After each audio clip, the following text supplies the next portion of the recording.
Hello students, I am Dr. Prakash. Welcome you all for the online class on international marketing strategy.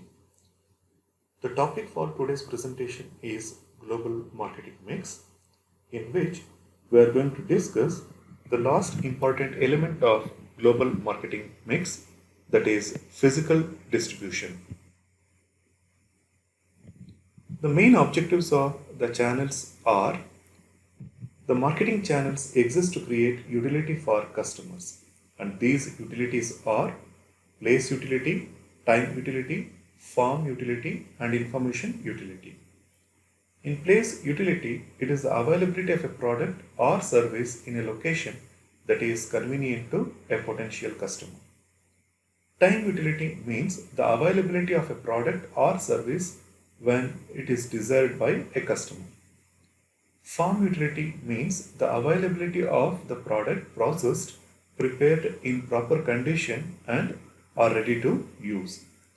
Information utility means the availability of answers to questions and general communication about useful product features and benefits. So distribution is the physical flow of goods through the channels. The channels are made up of a coordinated group of individuals or firms that perform functions that add utility to a product or service. Although channels for consumer products and industrial products are similar, there are also some distinct differences. In business to consumer marketing, consumer channels are designed to put products in the hands of people for their own use as participants in a process known as business to business marketing. Industrial channels deliver products to manufacturers or other types of organizations that use them as inputs in the production process or in day to day operations. The people who are involved in the distribution are the distributors, for the wholesale intermediaries that typically carries product lines or brands on a selective basis. And agents are the intermediaries who negotiates transactions between two or more parties but does not take title to the goods being purchased or sold. This figure summarizes 6 channel structures alternatives for consumer products. The characteristics of both buyers and products have an important influence on channel design. The first alternative is to market directly to buyers via the internet, mail order, various types of door to door selling, or manufacturer owned retail outlets. The other options utilize retailers and various combinations of sales forces, agents or brokers, and wholesalers. The number of individual buyers and their geographic distribution, income, shopping habits, and reaction to different selling methods frequently vary from country to country and may require different channel approaches. Product characteristics such as degree of standardization, perishability, bulk, service requirements, and unit price have an impact as well. Generally speaking, channels tend to be longer as the number of customers to be served increases and the price per unit decreases. Bulky products usually require channel arrangements that minimize the shipping distances and the number of times products change hands before they reach the ultimate consumers.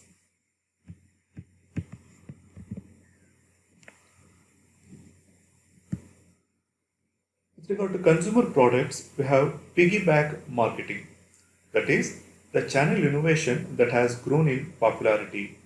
Here, one manufacturer distributes product by utilizing another company's distribution channels. He requires that the combined product lines be complementary and appeal to the same customer. This figure summarizes marketing channel alternatives for the industrial or business products company. As is true with consumer channels, product and consumer characteristics have an impact on channel structure. 3 basic elements are involved: the manufacturer's sales force, distributors or agents, and wholesalers. A manufacturer can reach customers with its own sales force a sales force that calls on wholesalers who sell to customers, or a combination of these two arrangements. A manufacturer can sell directly to wholesalers without using a sales force, and wholesalers in turn can supply customers. Finally, a distributor or agent can call on wholesalers or customers for the manufacturers. While establishing channels, the involvement of the distributors are of two kinds, direct and indirect. Under direct involvement, the company establishes its own sales force or operates its own retail stores. Under indirect involvement, the company utilizes independent agents, distributors, or wholesalers. The channel strategy must fit the company's competitive position and marketing objectives with in each national market. A global company expanding across national boundaries must utilize existing distribution channels or build its own.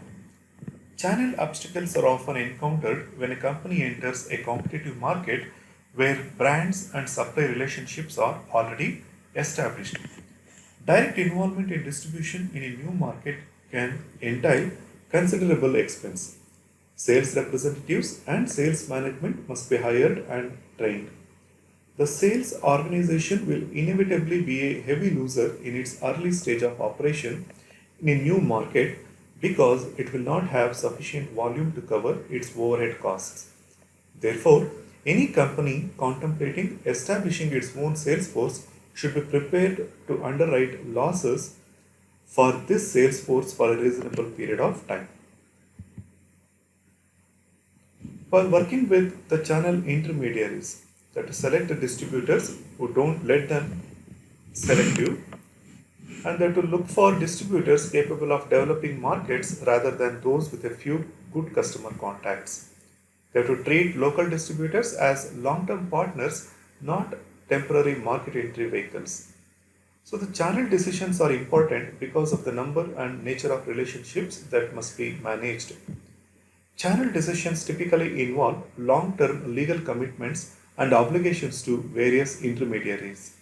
Such commitments are often extremely expensive to terminate or change, so it is imperative for companies to document the nature of the relationship with the foreign partner. As the saying goes, the shortest pencil is better than the longest memory. At a minimum, the written agreement should include a definition of what constitutes good cause for termination. Harvard professor David Arnold offers 7 specific guidelines to help prevent such problems from arising. These are highlighted above and in the next slide. While working with the channel intermediaries, the support market entry by committing money, managers, and proven marketing ideas is required. From the start, they have to maintain control over the marketing strategy. They have to make sure that the distributors provide you with detailed market and financial performance data. And they have to build links among national distributors at the earliest opportunity. Global retailing is any retailing activity that crosses national boundaries.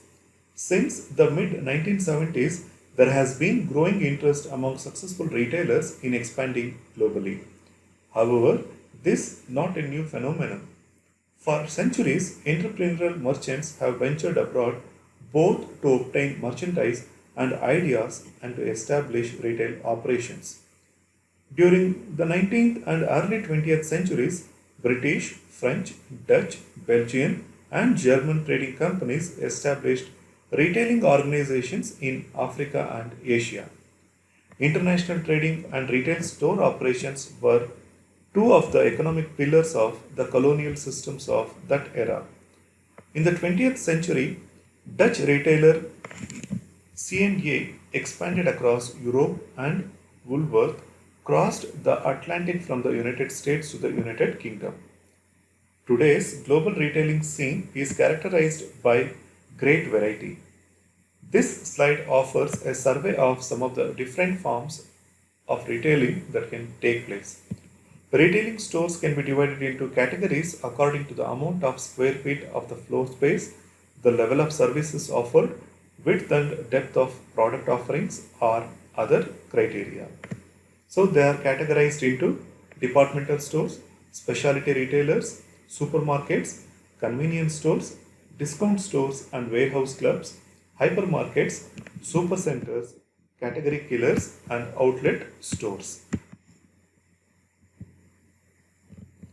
So this diagram shows the top 25 global retailers in the year 2002 in terms of sales in million dollars. A number of factors have prompted retailers to look overseas for new store development.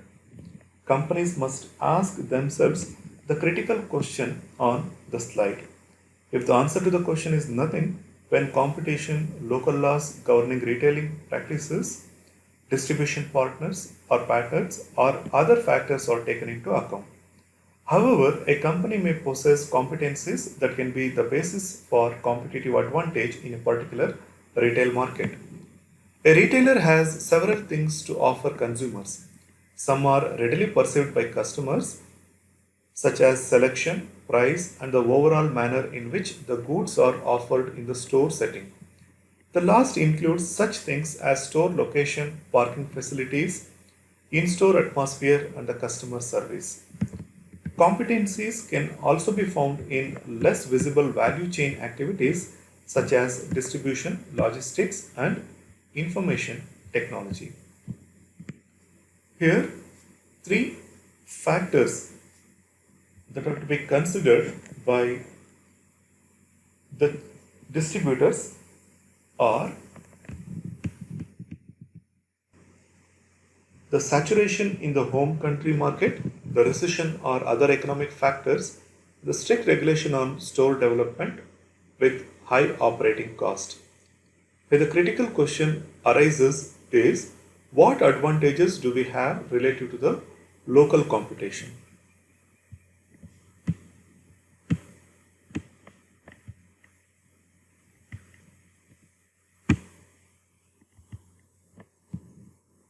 The matrix above is one way to classify global retailers.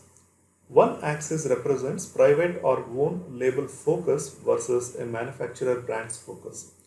The other axis differentiates between retailers specializing in relatively few product categories and retailers that offer a wide product assortment. Quadrant A has the retailer IKEA, which is a good example of a global retailer with a niche focus, that is, assemble yourself furniture for the home, as well as an own label focus. So IKEA sells its own brand. IKEA and other retailers in Quadrant A typically use extensive advertising and product innovation to build a strong brand image. In Quadrant B, the private label focus is retained, but many more product categories are offered. This is the strategy of Marks and Spencer's, the British-based departmental store company whose St. Michael private label is found on a broad range of clothing, food, home furnishing, jewelry, and other items. Private label retailers that attempt to expand internationally face a double-edged challenge. They must attract customers to both the stores and the branded merchandise. Retailers in the upper right quadrant offer many well-known brands in a relatively tightly defined merchandise range. Here, for example, we find the Toys R Us, which specializes in toys and includes branded products from Mattel, Nintendo, and other marketers. Additional examples include such category killers as Blockbuster Video and Virgin Stores. Carrefour promotes Walmart and other retailers in the fourth quadrant offer the same type of merchandise available from established local retailers. What the newcomers bring to a market, however, is competence in distribution or some other value chain element. The global retailing strategies that are to be adopted are organic, that is, where the company uses its own resources to open a store on a greenfield site or acquire one or more existing retail facilities, or to franchise, that is, to appropriate strategy when barriers to entry are low, yet the market is culturally distant in terms of consumer behavior or retailing structures. Go for chain acquisition, that is a market entry strategies that entails purchasing a company with multiple existing outlets in a foreign country, or they may go for joint venture. This strategy is advisable when culturally distinct, difficult to enter markets are targeted. This slide provides the students with a visual representation of the market entry strategies. So either organic or chain acquisition, franchise or joint venture.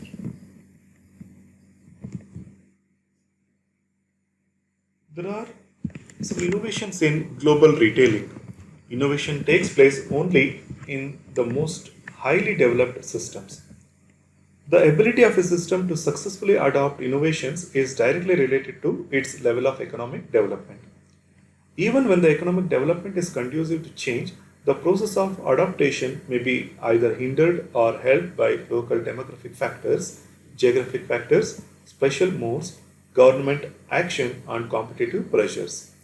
The process of adaptation can be greatly accelerated by the actions of aggressive individual firms. The distribution channels around the world are highly differentiated. On the surface, it appears this differentiation can be explained only in terms of culture and the income level that exists in the market. However, the incidence and the rate of retail innovation can be explained in terms of the four observations highlighted on this slide. In Module 1, marketing was described as one of the activities in a firm's value chain. The distribution P of the marketing mix plays a central role in a given firm's value chain because global companies create value by making sure their products are available where and when customers want to buy them. Physical distribution consists of activities involved in moving finished goods from manufacturers to customers. However, the value chain concept is much broader for two basic reasons. First, the value chain is a useful tool for assessing an organization's competencies as it performs value creating activities with a broader supply chain. Second, the particular industry in which a firm competes, for example, automobiles, pharmaceuticals, or consumer electronics, is characterized by value chain. The specific activities an individual firm performs help define its position in the value chain. The supply chain includes all the firms that perform support activities by generating raw materials, converting them into components or finished products, and making them available to customers. Logistics includes the management process that integrates the activities of all companies to ensure an efficient flow of goods through the supply chain.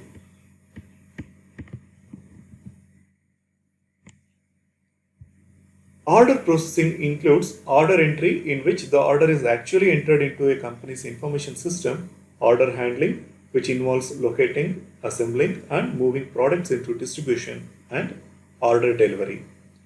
And warehousing is used to store goods until they are sold. Distribution centers are designed to efficiently receive goods from suppliers and then fill orders for individual stores or customers. Inventory management ensures that a company neither runs out of manufacturing components or finished goods nor incurs the expense and risk of carrying excessive stocks of these items. And the transportation is a method or mode of a company should utilize when moving products through domestic and global channels. The most common modes of transportation are rail, truck, air, and water. This slide allows the professors to talk with the students through discussions of channel strategy. They are encouraged to create a situation that will allow the class to utilize the table and determine the best channel strategy. So here, to analyze the channel strategy, we are analyzing each shipping mode to determine which mode or combination of modes will be both effective and efficient in a given situation. So if we go for rail mode, the reliability will be average, the cost will also be average, the speed will be average, accessibility is also average, and the capability is high because they can carry more goods, and the ease of tracing is also very low. In water mode, the reliability will be low as the risk is very high, cost is low, speed is also slow, accessibility is low, capability is high because they can carry large quantity of the goods, and the ease of tracing is also low because of communication problems. In truck mode, the reliability will be high, the cost varies, speed will be fast, accessibility will be high, capability is also high as they can carry more quantity of goods, and the ease of tracing is very high. In air mode, the reliability will be high, cost will be high, but the speed will be fast, accessibility will be low, capability will be moderate, and ease of tracing is high. In pipeline mode, the reliability will be high, cost will be low, speed will be very slow, accessibility is low, capability is low, and ease of tracing is moderate. And in case of internet mode, the reliability will be high as we can trace the step to step movement of the goods from one place to another. Cost is very low as it includes minimum amount of expenditure. Speed is moderate to fast depending upon the mode of transportation that they adopt, and the accessibility will be moderate to increasing. The capability is low and the ease of tracing is very high. So using these alternative modes of transportation, the company can decide upon the channels of distribution.